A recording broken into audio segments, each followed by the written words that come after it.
Bismillahirrahmanirrahim. Assalamualaikum warahmatullahi wabarakatuh. Perkenalkan, saya atas nama Walid Walidin Rahman, mahasiswa Fakultas Kesehatan Masyarakat, jurusan Kesehatan Masyarakat, Universitas Haloleo.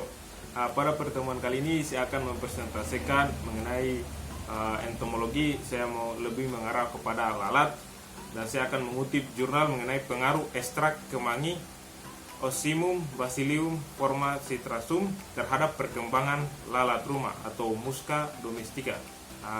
Dan ini penulisnya Daitatu Iva, Wijayanti Gunaindi, dan Agus Kadandi, salah satu jurnal entomologi Indonesia. Oke, pada pembahasan selanjutnya perlu kita ketahui bahwa contoh serangga yang mendatangkan kerugian adalah lalat. Saat ini cara untuk pengendalian serangga itu bagaimana? Perlu kita ketahui bahwa entomologi itu adalah bagaimana kita cara mengendalikan serangga-serangga itu agar terhindar dari pembawa maupun vektor-vektor penyakit yang dibawa oleh mereka. Untuk jurnal ini dia lebih menekankan untuk proses pengendaliannya bagaimana. Jadi perlu kita bawa salah satu untuk mengupaya mengatasi penyebaran serangga tersebut dengan mencari pengendalian alternatif. Perlu kita ketahui bahwa pengendalian selama ini adalah pengendalian kimiawi.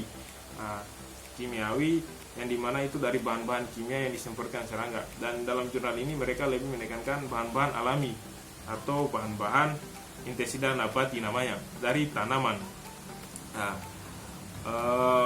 Kalau berbicara tentang bahan dan metode, ini penelitian dilakukan pada tahun 2008 di Parasitologi dan Entomologi Kesehatan Departemen Penyakit dan Kesehatan Masyarakat di Fakultas Kedokteran Hewan Institut Pertanian Bogor. Oke, untuk bahan dan metodenya banyak. Ada bahan dari minyak kemangi, sekam, pakan ayam. Selanjutnya adalah uap dari daun kemangi itu yang mengalami pendinginan akan menjadi air dan minyak, dan air akan selalu berada di bawah minyak, dan karena berat jenis air lebih banyak daripada jenis minyak. Selanjutnya itu adalah pengujian metode rancangan acakan. Metode ini menggunakan beberapa rangkaian, menggunakan 20 gelas yang berisi media biakannya seberat 10 gram. Jadi itu dalam beberapa itu sudah disediakan beberapa gelas plastik yang berisi masing-masing 10 gram. Setelah itu lakukan pengujian dalam gelas plastik, dan pengamatan ini dilakukan secara menghitung jumlah larva yang mati dan mortalitas larva dan jumlah pupa yang terdapat pada 4 hari dan jumlah pupa yang mengalami ekolopsi menjadi lalat Musca domestica setelah 3 hari dari masa pupanya. Perlu kita lihat mungkin ini tabel-tabel bahwa konsentrasi minyak acrik kemangi lebih tinggi dari beberapa tahap. Mengenai data tersebut bahwa menunjukkan bahwa jumlah kematian larva yang ditimbulkan oleh kedua konsentrasi ini tidak berbeda. Kematian larva pada konsentrasi 10 lebih kecil dibandingkan pada konsentrasi 5. Data tersebut menunjukkan bahwa kematian larva yang ditimbulkan oleh kedua konsentrasi itu tidak berbeda.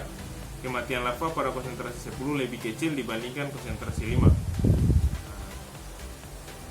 Ya, ini adalah larvanya, dan ini akan mati setelah terpapar minyak kemangi. Hasil dari paparan minyak kemangi itu terhadap larva berarti bahwa tubuh larva seperti terbakar. Warna tubuh larva menjadi coklat dan kehitaman dan kaku. Artinya dari minyak kemangi itu bahwa sudah dikatakan jumlah dari larva itu bisa mengalami perubahan ataupun kematian pada larva. Sehingga dalam jurnal ini mengangkat bahwa kemangi itu dapat meningkatkan kematian mereka mencapai 10% per hari.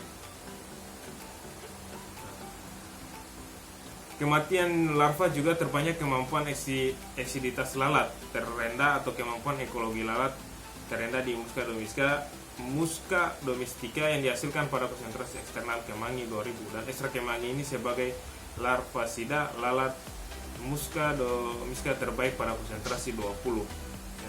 Pada kesimpulannya, ekstrak dari kemangi ini yang dapat menghasilkan air dan minyak dengan konsentrasi 20% ini dapat mematikan lalat rumah, sehingga masyarakat mampu mengimplementasikan ataupun mampu mengikuti jurnal-jurnal tersebut atau mengikuti proses metode-metode penelitiannya. Ya, itu mungkin sekian dari saya. Akhir kata, billahi taufiq wal hidayah. Wassalamualaikum warahmatullahi wabarakatuh.